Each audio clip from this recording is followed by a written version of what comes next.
So we're here at my house at the Winnie Impenetrable Forest, and we'll have a few minutes to stay and chat. So, can you tell us who you are? Hi, we're Ken and Karen Tomchuk. We are from Frisco, Texas. We're retired, and we are here for a 90-day mission trip. We're working with the Kellermann Foundation. Our church guided us to the Kellermann Foundation, St. Philip's of Frisco, and here we are. We raised some money to build houses, and the whole purpose of the trip is to work with the Batwa people. From what I understand, you asked when you first came, you said that your first answer was no to come here, and how did the no get switched to an emphatic yes?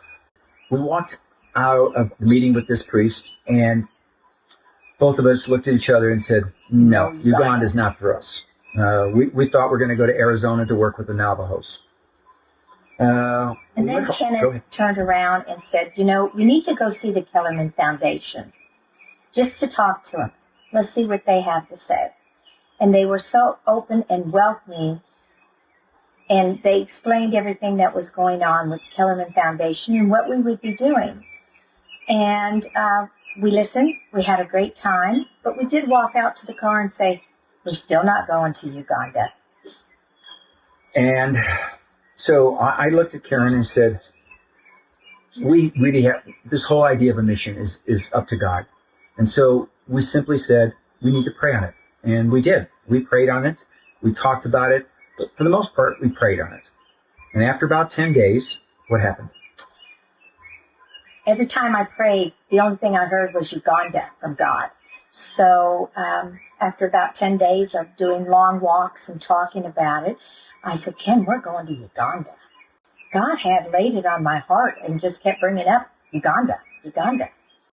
So what are your impressions? You've been here a month now, and of your 3-month tenure, what are your impressions of Uganda and the place and the people?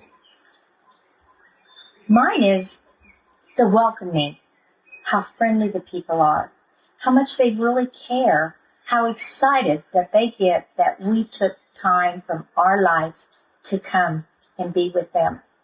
It is the people, but it's also the beauty. It's the peacefulness. It's sad at times when we see the poverty, but we see people who are content with their lives, and we are learning so much from the people here. We came here, and I told Karen before we left that my feeling was God had an intent for us to be here. And at the beginning, we thought it was for us to serve. But the more we stay here, it's more to learn. It's more what God has in mind to change us.